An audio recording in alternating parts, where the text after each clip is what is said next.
Radio ফুর্তি presents ভূত FM বইমেলা থেকে।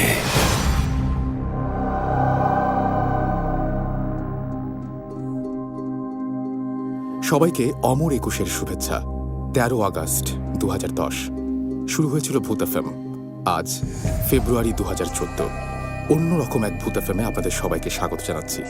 এখানে যারা ঘটনাগুলো শেয়ার করছেন তারা আপনাদের খুব চেনা, খুব স্পেশাল, এবং এইখানে যে ঘটনাগুলো আপনারা শুনবেন সেই ঘটনাগুলো এই সিটির বাইরে পৃথিবীতে আর কোথাও নেই। আপনার সংগ্রহে রাখার জন্যই আমাদের এই উদ্যোগ, এবং আপনাদের যদি ভালো লাগে তাহলে বছর বছর আমরা আবারও ফিরে আসবো আপনার কাছে। চলুন শুনে আসি আজকের ঘটনাগুলো।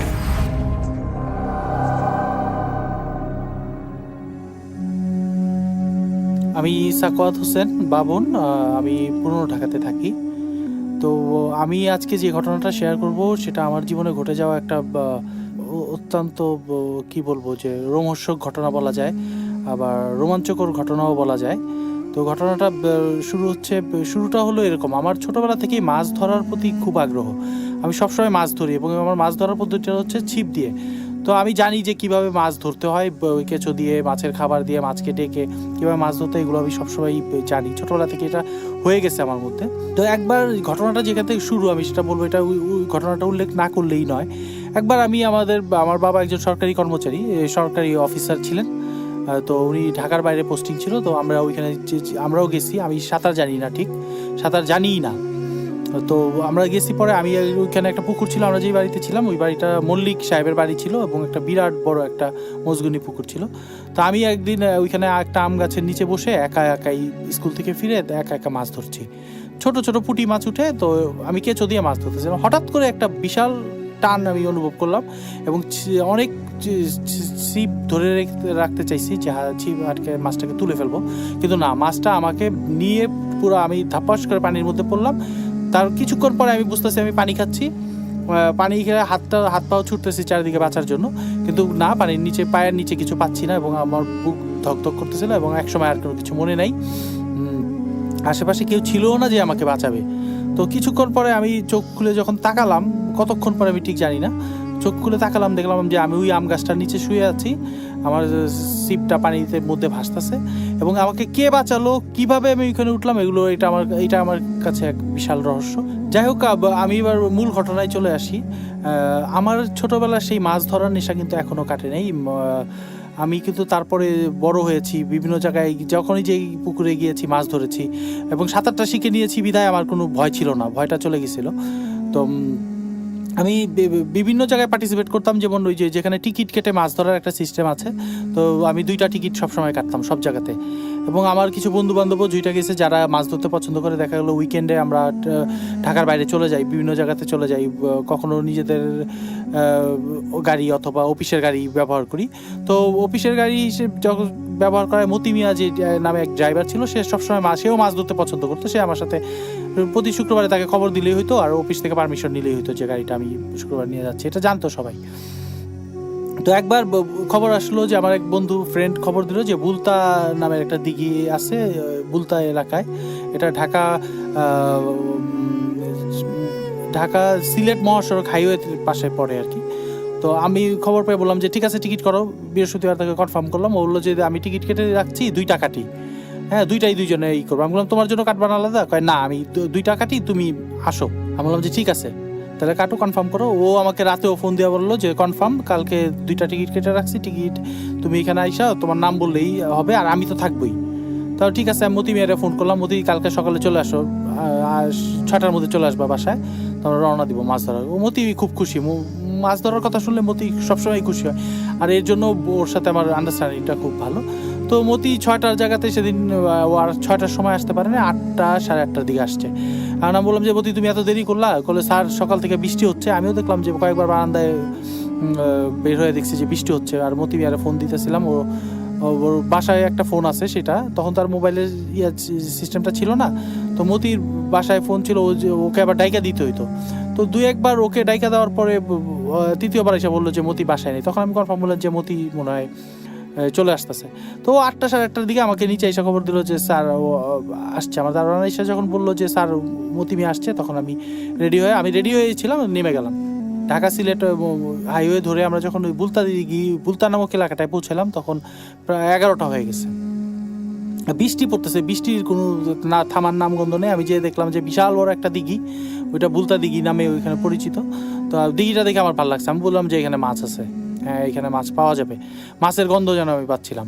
তো আমি আমার যেই সব খাবারটা মাছের জন্য যেসব জিনিসপত্র নিয়ে আসছিলাম, সেগুলো নিয়ে আমি ওইখানে যারা ছিলেন তাদের একজনকে জিজ্ঞেস করাই বললো যে আপনার জন্য এইখানে একটা চকি রাখা আছে, এইখানে আপনি মাছ ধরেন। তো জায়গাটাও আমার বেশ ভালো লাগলো, যে একটু ছায়ার মধ্যে একটা পাশাপাশি একটা গাছ আছে, করই গাছ, বিশাল করই গাছ ওইখানে। তো আমি ওইটার নিচে আমার চকিটা পাতা, তো আমি ওইটার মধ্যে বসে আমি মাছ করলাম। আমি খুঁজলাম যে আমার বন্ধুটা আসার কথা, ওরে দেখলাম যে উনি কই। খবর নিয়ে দেখলাম যে ও আসতেছে না। ও তখন আর ওইখানে ফোন দেওয়ার সিস্টেম নাই। তখন আমি আমার মতো মাছ ধরতে পারলাম। তো ঘন্টা 2-এর মধ্যে মাছ ধরা তো একটা ধৈর্যের ব্যাপার। 2 ঘন্টা 2.5 ঘন্টা অতিক্রান্ত হয়ে গেছে, কোনো মাছ পাইনি। আমি এর মধ্যে 4 দিয়েছি, ওই যে বিভিন্ন জিনিস একত্র করে ফেললে মাছ ওইটার গন্ধে চলে আসে। তো একবারের জায়গায় 2বার 4 দিয়েছি। তো ঠিক ঘন্টা 2-2.5 পরে আমি যখন আমার বড়শিতে প্রথম টানটা অনুভব করলাম, এবং বিশাল এক মাছ উঠলো। সেটা হলো প্রায় 7.5 কেজির একটা সিঁদুর রুই বলে। তো এটা একদম লাল টকটক একটা রুই, হ্যাঁ, এবং 7.5 কেজি। আমরা ওইখানে মাপছি, মাছটার ওজন 7.5 কেজি ছিল। আমি তো খুশিতে আর বাঁচি না। মাছটাকে উপরে তুলে তারপরে মাছ যখন ধরলাম, মাছের নেশা পেয়ে গেছে আমার, এবং 1 কেজি, 1.5 কেজি, 2 কেজি বিভিন্ন সাইজের মাছ উঠতেছে। আমি খুশি একেবারে 5টা 5:30, এবং সবার শেষে মনে হয় আমিই ছিলাম যে ছিপ গুছিয়েছি মাছ ধরা থেকে। তারপর ওইখানে বুলতা বাজারে গেলাম। বুলতা বাজারে যাই মতি মিয়া আমি চা খাইলাম। চাটা খেয়ে তখন মতিরে বললাম যে মতি চলো রওনা দেওয়া যাক। তো সন্ধ্যা হয়ে গেছে, নামাজ ওইখানে হয়ে গেছে। তো সন্ধ্যার পরে আমরা রওনা দিচ্ছি। তো সারাদিনে যেহেতু মাছ ধরার পরিশ্রম গেছে, মাছগুলোকে গাড়ির পিছনে রেখে আমরা ঢাকার দিকে রওনা হয়ে গেছি।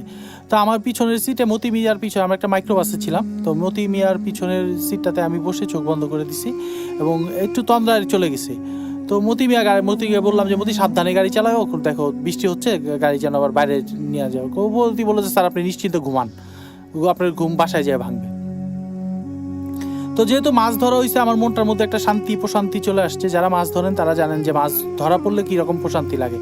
তো আমি সেই পুরোপুরি প্রশান্তির মধ্যে ডুবে গিয়ে আমার চোখটা একটু বন্ধ করে দিচ্ছি, তন্দ্রা চলে আসছে।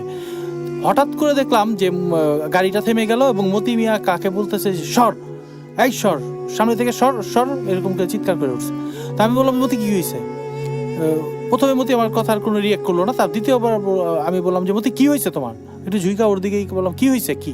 বলে স্যার দেখেন কে সামনে দাঁড়ায় আছে। আমি বললাম সামনে দাঁড়ায় আছে কে মানে? আমি প্রথমে সামনে তাকায় কিছু দেখি নাই, গাড়ির ফ্লাইট লাইট চলতেছে, গাড়িটা থাইমা আছে, হ্যাঁ, গড়গড় করতেছে গাড়ি। তো মতিবা বললো স্যার বাম পাশে দেখেন। তখন আমি হাতের বাম পাশে দেখালাম, দেখলাম যে সামনের যে ফ্লাইট লাইটটা আছে, লাইটটার ঠিক পাশেই একজন দাঁড়ায় আছে, কেউ একজন দাঁড়ায় আছে গাড়িটা ঘেঁষা, এমনভাবে দাঁড়ায় আছে যে গাড়িটাকে টান দিলে তার উপর দিয়ে গাড়ি যেতে হবে। তখন আমি বললাম যে কী সমস্যা কি? তখন মতি বললো স্যার আমি সরতে বলতেছি, স্যার আমি কিন্তু গাড়ি তার উপর দিয়ে নিয়ে যাবো। আমি বললাম মতি তুমি থামো, অস্থির হয় না, দেখি আমি গাড়ির গ্লাস নামাইছি, বৃষ্টি হচ্ছে বাইরে, বৃষ্টিটা একটু বেশ ভালোই বৃষ্টি হচ্ছে।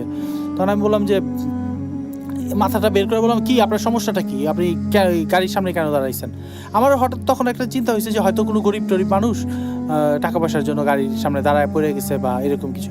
কিন্তু ওনার দিকে তাকায় আমার জানি শরীরটা কীরকম করে উঠলো, আমি একটু নিজেকে ঠিক বুঝাইতে পারবো না এখনও। যখন বলি আমার শরীর কাঁটা দিয়ে ওঠে, যে সেটা ঠিক তার চোখের দৃষ্টিটা, বিশেষ করে তার চোখের দৃষ্টিটা ঠিক নর্মাল না।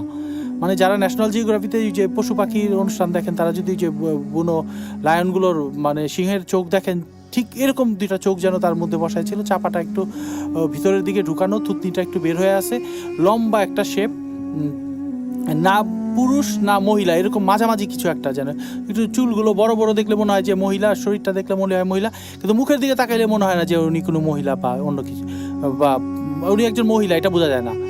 তো আমি তাকানোর সাথে সাথে উনি আমার কাছাকাছি চলে আসছে, গ্লাসের কাছে এসে বললে দে।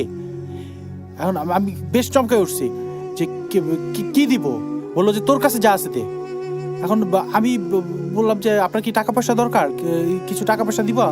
হইতে পারে না এরকম যে গ্রামের মানুষ কিছু টাকা পয়সা যাচ্ছে, ক্ষুধার্ত। সে বলল যে না তুই দে। তখন আমরা যারা মাছ ধরি তারা একটা জিনিস খুব ভালোভাবে জানি যে এই ধরনের অপার্থিব কোনো অনেক ঘটনা ঘটে অনেকের জীবনে, যে হঠাৎ করে কোনো অশরীরী বা অন্য কিছু সামনে এসে দাঁড়ায় মাছ চায়। তো আমার প্রথমেই আমার ভিতরে কে জানি বলে উঠলো যে এটা কি সেই ধরনের কিছু। আমি বললাম যে আপনি কি চাচ্ছেন বলেন। তো বললো তুই তোর কাছে যা আছে তুই দে। এবার বেশ রাগাম্বিত স্বর এবং অস্থির হয়ে গেছে, তার মধ্যে বোঝা যাচ্ছে যে চোখ দুটা মনে হচ্ছে বের হয়ে যাবে। আমার জানি কি হলো ভিতরে, আমি গাড়ি দরজা টান দিয়ে গাড়ি খুলে ফেললাম। আমার মনে হলো যে মাছ চাচ্ছে। তখন আমাকে মতি মিয়া বলতেছে যে স্যার বের হবেন না, স্যার বের হবেন না, স্যার বের হবেন না, গাড়ি থেকে বের হবেন না। আমি মতি মিয়ার কথা সম্পূর্ণ উপেক্ষা করে পিছনে চলে গেলাম। পিছনে যে ক্যারিয়ার ওপেন করছি, ক্যারিয়ার ওপেন করে মাছের সামনেই মাছের যে মাছটা নিয়ে আসতেছিলাম, যে পলিথিন ব্যাগের ভিতরে মাছ ছিল, তার সেই পলিথিনের ব্যাগটা আবার একটা চটের ব্যাগের ভিতরে ঢুকানো। তো আমি প্রথমে চটের ব্যাগটা যে মুখটা যে বাঁধা দড়ি দিয়ে সেটা খুললাম এবং পলিথিনের ব্যাগটার ভিতরে যখন হাত দিছি তখন আমার প্রথমেই হাতটা পড়ছিল যে সেই যে 7.5 কেজির যে বড় আপনার সিঁদুর রুইটা নিয়ে আসতেছিলাম সেটার উপরে। এবং এত বড় একটা মাছ যখন হাতে পড়লো আমার কেন মনে হলো যেন আমি এই মাছটাই দিব, কিন্তু এত বড় একটা মাছ অন্যকে দিয়ে দেওয়া কিন্তু সহজ ব্যাপার না। যারা মাছ ধরেন তারা জানেন যে যেটা একটা বিশাল বড় একটা হার্ট হইতে হবে এদের। আমার প্রথমেই তখনই মনে হয়েছে যে এই মাছটা আমি দিয়ে দিব। তখন আমি মাছটা নিয়ে যেই ঘুরতে যাব পিছন ফিরছি আর দেখি ওই ঠিক আমার পাশে ওইটা এসে দাঁড়ায় আছে এত কাছে, এত ক্লোজ। আমি পুরো এখনো যে বলতেছি আমার পুরো শরীর একটা ঝিম একটা ভাব হয়ে গেছে, মাথার চুলগুলো মনে হচ্ছে দাঁড়ায় গেছে এই বৃষ্টির মধ্যেও। বৃষ্টি যে হচ্ছে সেগুলো কোনো খেয়াল নেই আমার। তো আমি ওনাকে পিছনে দেখে নিজেকে সামলায় বললাম নেন। হ্যাঁ, দেখলাম ও কিছু বলে না, দাঁড়ায় আছে। আমি আবারও বললাম যে নেন, এইটা আপনি নেন। এবার বললো উনি আমাকে বললো লাগবে না, রেখে দে। আমি বললাম যে লাগবে না মানে? বললো যে লাগবে না, রাখ ভিতরে রাখ। কারণ আমি ওনার দিকে তাকায় আসি, এরকম দেখলাম যে আমার হাতটা যেন অটোমেটিকলি মাছের ওই ব্যাগের ভিতরে ঢুকে যাচ্ছে। তো আমি এদিকে একটু তাকাইছি, দেখলাম যে মাছের ভিতরে ব্যাগের ভিতরে আমার হাতটা ঢুকে গেছে। এখন আমি তারপর যখন আমার পিছনে তাকাইছি দেখি পিছনে কেউ নেই। আমি দৌড়ায় মতি মিয়ার কাছে গেলাম, ওই পিছনের ক্যারিয়ারটা খোলা, আমি ব্যাগটুকু রেখে দৌড়িয়ে, ও তো মতি তো ওই সামনের সিটে বসে আছে ড্রাইভিং সিটে। আমরা মতি তুমি কাউকে দেখছো এদিকে যেতে? না স্যার কাউকে দেখিনি। তো মতির সাথে সাথে আমাকে বললেই আমি বললাম যে হঠাৎ করে কোথায় গেল?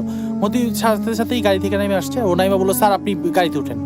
গাড়িতে ও মতি একরকম আমাকে ওইখান থেকে নিয়ে এসে আমি যেখান থেকে নামছিলাম ওই সিটে উঠাই দিল আমাকে, বললো স্যার উঠেন। ও কেরিয়ার বন্ধ করলো, তারপর বললো স্যার আর কোনো কিছু। আমি বললাম কি দেখলাম মতি? এটা মতি গাড়িতে উঠা গাড়ি চালু স্টার্ট করে দিছে, গ্লাসগুলো বন্ধ করে দিছে, তো গাড়ি চলতেছে। আমি বললাম মতি কি দেখলাম এটা? মতি কিছু একটা বলতে যাচ্ছিল, তারপর দেখলাম মতি চুপ হয়ে গেল। মতি বললো যে কোনো কথাই বলে না। এখন মতিকে আমি যতই প্রশ্ন করি যে মতি আমরা কি অপার্থিব কিছু দেখলাম, আমরা কি ওই ধরনের কিছু দেখলাম, এটা তো আর কি আমি বিশ্বাসও করতে পারতেছি না, কি দেখলাম? মতি কোনো কথাই বলে না। আমি আসলে মতির সাথে কথা বলতেছিলাম নিজের ভয়টা কাটানোর জন্য। তো মতি কোনো কথা বলে না। তো কাঁচপুর ব্রিজ অতিক্রম করলাম। মতিকে বললাম মতি গাড়ি সাবধানে চালাও। আমার ভয় হচ্ছিল যে মতি না গাড়ি রাস্তার বাইরে ফেলে দেয়। তো মতিকে বলছি মতি তুমি গাড়ি সাবধানে চালাও। মতি গাড়ি সাবধানেই চালাতেছিল। কাঁচপুরের ব্রিজ যখন ক্রস করে আমরা এদিকে আসছি, তো তারপরে মতি মনে হলো যে ঝড়ের বেগে ঢাকার দিকে চলে আসতেছে গাড়ি। তো কিছুক্ষণ গাড়ি ও স্পিডটা অনেক বাড়ায় দেয়, আবার গাড়িটা কিছুক্ষণ কমায় দেয়, আস্তে আস্তে যায়। আমি বললাম যে মতি তুমি সাবধানে চালাও। ওকে যতই বলি ও আমার কোনো কথাই শুনতে পারে। আমি যে পিছনে বসে আছি এটা যেন মতির খেয়ালেই নেই। তারপরে যাই হোক আমার আর কোনো বিপদ হলো না, আমরা ঢাকায় চলে আসলাম। তো ঢাকার মানে যে যাত্রাবাড়িতে এসে, যাত্রাবাড়ি যারা ওইখানে যান সবসময় জানেন যে বাম পাশে একটা পেট্রোল পাম্প আছে। তো মতি গাড়িটাকে পেট্রোল পাম্পটাকে ভিতরে গাড়িটা নিয়ে ঢুকাই দিয়ে মতি গাড়ি থেকে নামে আসছে, আমিও গাড়ি থেকে নামছি। মতি আমাকে জড়ায় ধইরা পুরো হাউমাউ করে কাঁদতেছে যে স্যার আজকে আমাদেরকে আল্লাহ বাঁচাইছে, স্যার আজকে আমাদেরকে আল্লাহ বাঁচাইছে, আমাদেরকে ঢাকায় ফেরার কথা ছিল না। আমি বললাম যে মতি কি এরকম একটা মাছ চাইছে, মাছ দিয়ে দিছি, সব শেষ। মানে আমরা জানি যেটা চাই এরকম দিলে আর বিপদ হয় না। হ্যাঁ, কোনো ঝামেলা ছিল না। কয় স্যার যাকে আপনি মাছ দিছেন সেই জিনিসটা আপনার পিছনের সিটে বসে আসছিল। আমরা যে ঢাকা পর্যন্ত আসছি স্যার, কাশপুরের আগ পর্যন্ত পুরোটাই আপনার পিছনে বসেছিল। আমি বললাম তুমি দেখলা কেমন? স্যার আমি ব্যাক মিররে দেখতেছি সে আপনার পিছনে বসে আছে এবং এক দৃষ্টিতে আমার সামনের দিকে তাকায় আছে এবং আপনারা দেখতেছে। আর আমার পুরো আমারও শরীর কাটা দিয়ে উঠলো। মতি বলতেছে যে স্যার কাঁচপুরের ব্রিজের পরে তাকে কখনো দেখছি বসে আছে, কখনো দেখছি নাই। তো যখন দেখছি বসে আছে আমি গাড়ি আস্তে আস্তে চালাইছি, আর যখন দেখছি নাই স্যার আমি গাড়ি জোরে জোরে তার চালাইছি। তো স্যার আজকে আমাদেরকে আল্লাহ বাঁচাইছে। আল্লাহ যদি আমাদের সাথে না থাকতো তাহলে আমাদেরকে কেউ বাঁচাতে পারতো। তো এটা আমার জীবনে ঘটে যাওয়া একটা রহস্যময় ঘটনা। তো এই ঘটনার পরে আর কি পরবর্তীতে যেই ঘটনাটা ঘটছে সেটা এটার সাথে অনেকটা লিঙ্ক আছে, আমি লিঙ্ক পাই। আমি সেনা কল্যাণ ইন্স্যুরেন্স কোম্পানিতে আইটি ডিপার্টমেন্টের হেড। তো আমি আমার যে চেম্বার আছে, আমি যে ওখানে যে বসি, তো আমার একটা যে পিয়ন, আমার পিয়ন হিসাবে, ব্যক্তিগত পিয়ন হিসাবে কাজ করে। তো ওর নাম মহামিনুল। ওর নামটা উল্লেখ করলাম এই কারণে, আমরা যে কারণ বাজারে জালালাবাদ ভবনে বসি। তো জালালাবাদ ভবনের আমরা 4র্থ তলা এবং 5ম তলাটা আমাদের অফিস। তো ও রাতেবেলা ওই ইয়াতে ঘুমায়, আমাদের 5ম তলায় ঘুমায়। 5ম তলার অফিসটা এখনো ডেকোরেশন কমপ্লিট হয় নাই, ইন্টেরিয়র কাজ চলতেছে। তো ও একদিন আইসা আমাকে বললো যে স্যার আমি তো উপরে ঘুমাই, আমার একটু ভয় লাগে। আমি বললাম যে কী ব্যাপার, কেন ভয় লাগে? কয় স্যার ওই যে আমাদের পাশে যে বিল্ডিং, রাস্তার ঠিক অপোজিটে একটা বিল্ডিং আছে, সেখানে ওই যে সোশ্যাল ইনভেস্টমেন্ট ব্যাংকের একটা শাখা আছে। তো বললো ওইটার উপরে খালি চারিদিকে দেয়াল তুলে ছাদটা করে রাখছে, ওইখানেও কাজ চলতেছে। বললো স্যার আমি তো আমাদের উপর তলায় ঘুমাই। তো স্যার হঠাৎ করে রাত্রেবেলা ঘুম ভেঙে গেছে, আমি ওই দেয়ালের দিকে তাকাইলাম, দেখলাম যে ছাদের উপরে জানি কে হাঁটতেছে, ওই বিল্ডিংয়ের ভিতরে কে হাঁটতেছে। এবং হাঁটতে হাঁটতে স্যার ঠিক আমাদের যে সামনে ওই বিল্ডিংটা থেকে বের হয়ে গেল, শূন্যের মধ্যে সে হাঁটতে হাঁটতে মিউনিসিপ্যাল কর্পোরেশনের অফিসটা ক্রস করে চলে গেল। এরপরে স্যার আমি কিছু দেখলাম না। আমি বললাম কেমন দেখতে? তো আমি যেই জিনিসটাকে দেখছি মহামিনুলের বর্ণনাটা হুবহু এক। তো আমি ওর বর্ণনাটা শুনে আবার চমকাই গেছি যে এখন আমি এইখানে আছি, মানে জালালাবাদ ভবনের কথা বলতেছি, যে আমি যেই অফিসটার পিছন দিয়ে ওই বিল্ডিংটা দেখা যায়, একদম আমার জানলাটা বড় গ্লাসটার পিছন দিয়ে দেখা যায় যে একটা পুরো ওই বিল্ডিংটা দেখা যায়। এখন আমি মহামিনুলের ভয়ে বর্ণনা শুনে চমকে উঠলাম এই কারণে যে ওইটাকে আমাকে ফলো করছে এখনও। আমি কিন্তু মাছ ধরা ওই ঘটনার পরে অনেক কমিয়ে দিয়েছি, এখন সহজে মাছ ধরতে যাই না। যাই হোক, এটাই আমার জীবনে একটা ঘটে যাওয়া বিশাল রহস্যময় ঘটনা। ভূত এফএম বইমেলা থেকে শুনছেন ভূত এফএম, এবং আপনাদের সবাইকে আরও একবার স্বাগত জানাচ্ছি।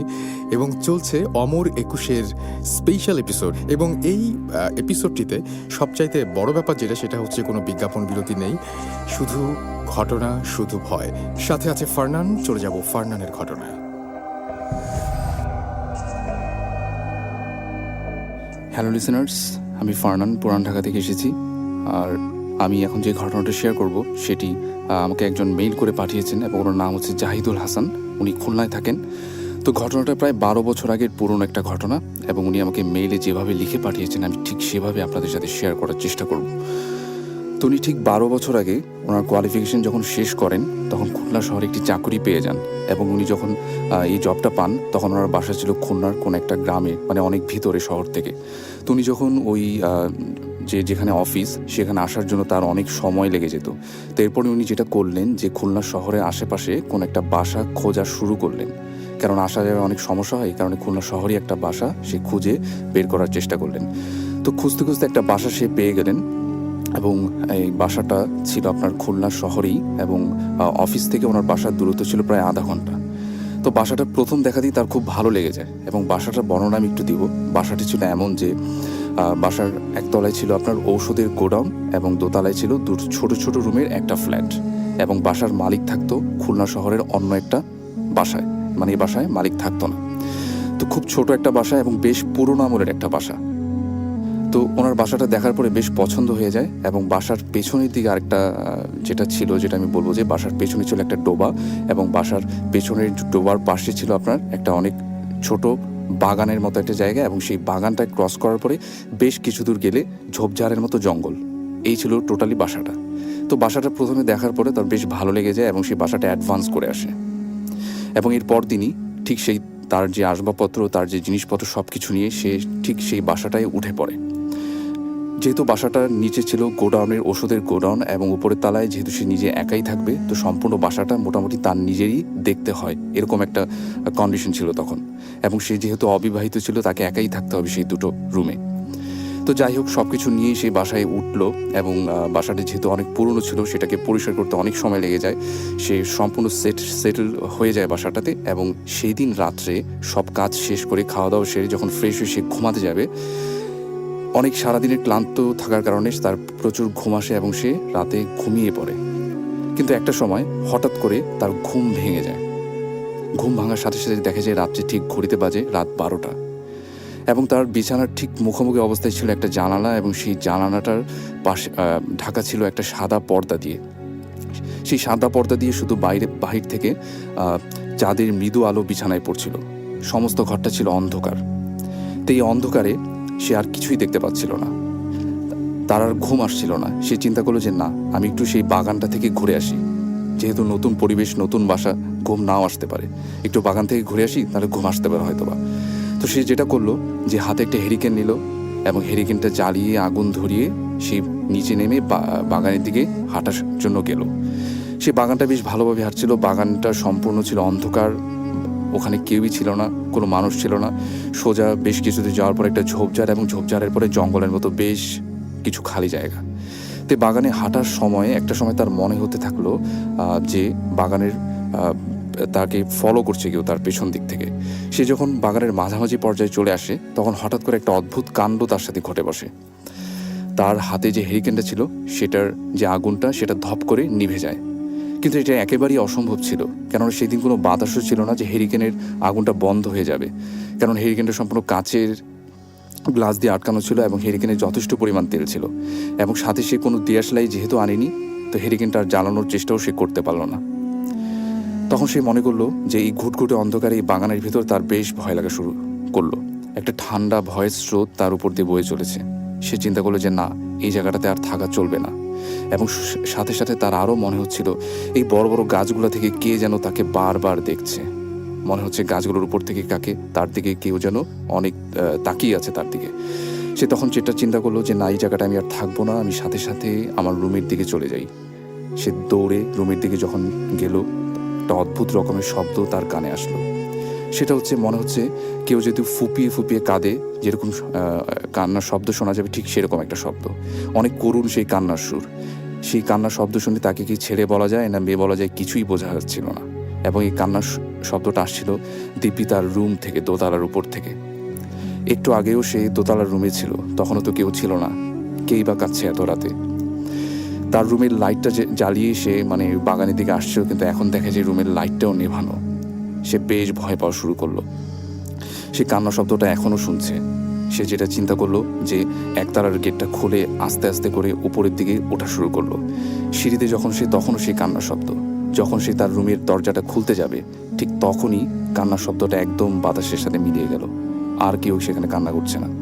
সে সাথে সাথে রুমের ভেতরে গেল, দেখলো যে রুমের লাইটটা নেভানো। সাথে সাথে রুমের লাইটটা জ্বালালো এবং নিজের মনকে সান্ত্বনা দেওয়ার জন্য ঘরের প্রত্যেকটা কোণা খুব ভালো মতো খোঁজার চেষ্টা করলো যে আসলে কান্নার শব্দটা কোত্থেকে আসছিল।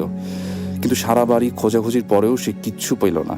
সে একটা সময় ভেবে নিল এটা হয়তো বা আমার হ্যালুসিনেশন হবে, কেননা সেদিন সে অনেক বেশি টায়ার্ড ছিল, কিছুই করার ছিল না। এসব ভেবে হঠাৎ করে সেই রাত কোনো মতে সে পার করে দেয়। তার সাথে আর কোনো সমস্যা হয়নি। এর পরের দিনের ঘটনা আমি এখন বলবো। এর পর দিন সে অফিস সেরে টুকটাক বাজার সেরে তার বাসায় ফিরতে ফিরতে সন্ধ্যা পেরিয়ে প্রায় রাত হয়ে গেল। ঠিক সে যখন বাসার দোতলায় উপরে উঠল, তার রুমের পাশে যখন সে তালাটা খুলে ভেতরে ঢুকবে ঠিক তখনই সে একটা অদ্ভুত শব্দ আবারও শুনতে পেল। এবং এই শব্দটা হচ্ছে তার রুমের ভেতর থেকে আসছে। মনে হচ্ছে রুমের ভেতরে 10 থেকে 12 জন লোক যদি একসাথে কথা বলে ঠিক যেরকম শব্দ হবে ঠিক সেরকম শব্দ। গ্লাস যদি টেবিলে রাখার যেরকম শব্দ, প্লেটগুলো রাখার শব্দ ঠিক সেরকম শব্দ। মনে হচ্ছে ভেতরে 10 থেকে 12 জন লোক অনেক জোরে জোরে কথা বলছে, হাসছে, এরকম একটা শব্দ সে শুনতে পাচ্ছে। তখন তার অদ্ভুত ভয় লাগা শুরু হলো যে বাসায় কি চোর আসলো? এই বাসার রহস্যটা সে কোনো মতেই উদ্ঘাটন করতে পারেনি। গতকাল রাতে ছিল কান্না শব্দ, আজকে আবার এরকম। সে চিন্তা করলো হয়তো বা বাসায় কোনো চোর এসেছে। সে সাথে সাথে যেটা করলো যে চিন্তা করলো যে না, সে এখন আর রুমের তালাটা খুলবে না। সাথে সাথে নিচে চলে গেল এবং সে চিন্তা করলো যে কাউকে নিয়ে যদি উপরে গেট খোলা যায় তাহলে চোর ধরা যাবে। সে সাথে সাথে যেটা করলো, তাদের বাসার বাহিরে একটা মুদির দোকান ছিল, সেখানে 2 জন লোক বসা ছিল, তাদেরকে নিয়ে সেই দরজাটা খোলার জন্য গেল। দরজাটা খুলতেই সে অবাক হয়ে গেল। ভেতরে লাইট নেভানো, কিচ্ছু নেই। মনে হচ্ছে 7 থেকে 8 ঘন্টা এই রুমে কেউই আসেনি। প্রথম একটা প্রাণী ঘরে প্রবেশ করলো। কিচ্ছু ছিল না ভিতরে, কোনো গ্লাস ছিল না, কোনো প্লেট ছিল না, কিচ্ছু ছিল না। এতক্ষণের যে হইচই করার শব্দ কিছুই তার আর সেখানে গেট খোলার পরে সে দেখতে পেল না। তারপর সে ফ্রেশ হলো, কাজটা সব কিছু সেরে যখন ঘুমাতে যাবে, এইসব 9-6 ভাবতে ভাবতে, এই বাড়ির রহস্যের কথা ভাবতে ভাবতে হঠাৎ কখন যে ঘুমিয়ে পড়লো সেটা সে জানে না। অনেক রাত্রির দিকে আবারও তার ঘুম ভেঙে গেল, এবং ঘুম ভেঙে এবার যেটা সে দেখলো যে তার রুমের তার খাটের যে ঠিক বরাবর যে জানালাটা সাদা পর্দা দিয়ে ঢাকা ছিল, ঠিক সেই জানালাটাই কে যেন দাঁড়িয়ে আছে। জানালাটার কার্নিসের উপর কে যেন দাঁড়িয়ে আছে, এবং সেটা শুধুমাত্র তার দিকেই চেয়ে আছে। তার কাছে মনে হচ্ছে যে বাতাসের ঝাপটায় সেই জিনিসটা, পর্দাটা বারবার সরে যাচ্ছে, এবং সেই অদ্ভুত প্রতিকৃতি তার চোখে পড়ছে। এবং সেটা ছিল এমন যে ওটার দুটা চোখ প্রচণ্ড লাল জলজলে তকতকে তার দিকে চেয়ে আছে প্রচণ্ড রাগান্বিত দৃষ্টিতে। সে সাথে সাথে প্রচণ্ড চিৎকার করে বিছানা থেকে উঠে গেল। সে প্রচুর ভয় পেয়ে গেল, এবং সে দরদর করে ঘামা শুরু করলো। তার বোঝার বাকি রইল না যে এটা ছিল তার একটা দুঃস্বপ্ন। তার ঘুম ভেঙে গেল। সেই সাথে সাথে বিছানা থেকে উঠে লাইট জ্বালানোর চেষ্টা করলো, কিন্তু রুমের লাইট জ্বলছে না, ফ্যানও চলছে না, রুমের ইলেকট্রিসিটি চলে গেছে। সে সাথে সাথে তার সেই জানালাটা দিয়ে গেল যেখানে সে একটু আগে স্বপ্ন দেখেছে। দেখলো যে জানালাটা খুলে বাইরে কিচ্ছু নেই, বাইরে প্রচণ্ড ঝড়ের মতো বাতাস বয়ে চলেছে। একটু পরেই মনে হয় অনেক ঝড় নামবে, এরকম মনে হচ্ছিল। সে সাথে সাথে দেখলো আকাশের দিকে থেকে আকাশে প্রচুর বিদ্যুৎ চমকাচ্ছে, মনে একটু পরেই বৃষ্টি নামবে। প্রচণ্ড বাতাস, প্রচণ্ড মেঘের গর্জন, প্রচণ্ড ভয়ানক একটা অবস্থা। রুমের লাইটও জ্বলছে না। সে সাথে সাথে আবারও তার বিছানায় চলে গেল ঘুমানোর জন্য। কিন্তু এই রুমের যে অন্ধকার, গভীর অন্ধকার, ঘুটঘুটে কালো অন্ধকার, সে একসময় সহ্য হয়ে গেছিল তার। কিন্তু হঠাৎ করে সেই বিছানায় যাওয়ার পরে তার আবারও একই ধরনের একটা শব্দ সে তার কানে আসলো। সেই শব্দটা হচ্ছে কেউ যদি ফুপিয়ে ফুপিয়ে কাঁদে, ঠিক যেরকম শব্দ, সেই মায়াবী কান্নার সুর আবারও তার কানে আসলো। কিন্তু এই কান্নার শব্দটা মনে হচ্ছে তার রুম থেকে আসছে, তার রুমের এই ঘুটঘুটে অন্ধকারের ভিতর থেকেই এই শব্দটা আসছে। হঠাৎ করে যখন এই বিদ্যুৎ চমকালো, বিদ্যুতের যে আলোর যে ঝলকানি, সেই ঝলকানিতে একটা অদ্ভুত জিনিস সে খেয়াল করতে পারলো। তার ঘরের কোনায় যে ঘুটঘুটে অন্ধকার জমাট বাঁধা ছিল, সেখানে অল্প আলোয় সে দেখতে পেল কিছু একটা সেখানে বসে আছে, এবং সেখান থেকে সেই কান্নার শব্দটা আসছে। এবং সে যেটা দেখলো যে এইরকম বিদ্যুৎ চমকানোর মাঝখানে যে আলোর ঝলকানি, সেটাতে সে দেখলো যে একজন কেউ যদি বসে থাকে হাত পা গুটিয়ে, এবং সে যদি কান্না করে ঠিক যেরকম দেখাবে ঠিক সেরকম। এবং ওটার এমন বর্ণনা ছিল যে ওটার সামনে প্রচুর বড় বড় চুল দিয়ে চেহারা ঢাকা ছিল, এবং ওটা সাদা একটা কাপড় পরা ছিল, এবং ওটার চোখের কোনো পাতা ছিল না, চোখের মণিগুলো লাল জলজলে ছিল, এবং তার দিকে এমনভাবে চেয়েছিল মনে হচ্ছে ওটা লোকটা যেন তার শত্রু একটা। সে প্রচণ্ড ভয় পেয়ে গেল। সে একটা জিনিস হঠাৎ করে ফিল করা শুরু করলো যে তার কাঁধের উপরে মনে হচ্ছে কেউ চেপে বসে তাকে ধরে রেখেছে। সে প্রচণ্ড চিৎকার করার চেষ্টা করলো, কিছুই সে করতে পারলো না। সে একসময় দেখলো যে সে অদ্ভুত প্রতিকৃতি জিনিসটা হামাগুড়ি দিয়ে তার সামনে আসার চেষ্টা করছে। তারপরে তার সাথে আর কী হলো সে কিছুই জানে না। এরপর দিন অফিসে তাকে না পেয়ে তার কলিগরা তার বাসায় খোঁজ করে, এবং বাসায় যখন খোঁজ করার পরে বাসার দরজা ভেঙে তাকে তার খাটের নিচ থেকে সেন্সলেস অবস্থায় তাকে পাওয়া যায়। এরপর সে প্রায় 2 দিন অসুস্থ ছিল, হাসপাতালে ভর্তি ছিল, এবং এরপরে সে আর সেই বাসাটায় আর কখনোই যায়নি। এখনও সে মাঝে মাঝে সেই অদ্ভুত স্বপ্নটা এখনও বারবার দেখে। এই ছিল আমার ঘটনা। Thank you. শেষ হয়ে গেল আমাদের এই আয়োজন। অপেক্ষায় থাকলাম আপনাদের ফিডব্যাকের। যদি ভালো লাগে ফিরে আসবো বারবার। আপনাদের ভালোবাসার কারণেই ভূত এফএম এসেছে এতটা দূর, এবং ভবিষ্যতে আমরা চাই আপনাদের ভালোবাসা। সেই জন্য মনে রাখতে হবে আমাদের ইমেল অ্যাড্রেসটি bhutfm@radiofurti.fm। আর ভুল হবে না, কারণ এটি সংরক্ষিত থাকবে সিডিতে। আর একদম ভুলবেন না, ভূত এফএম প্রচারিত হয় প্রতি শুক্রবার রাত 11:59 শুধুমাত্র রেডিও ফুর্তি 88.0 FM-এ। কথা হবে আবার কোনো স্পেশাল এপিসোডে। সেই পর্যন্ত সবাই ভালো থাকবেন।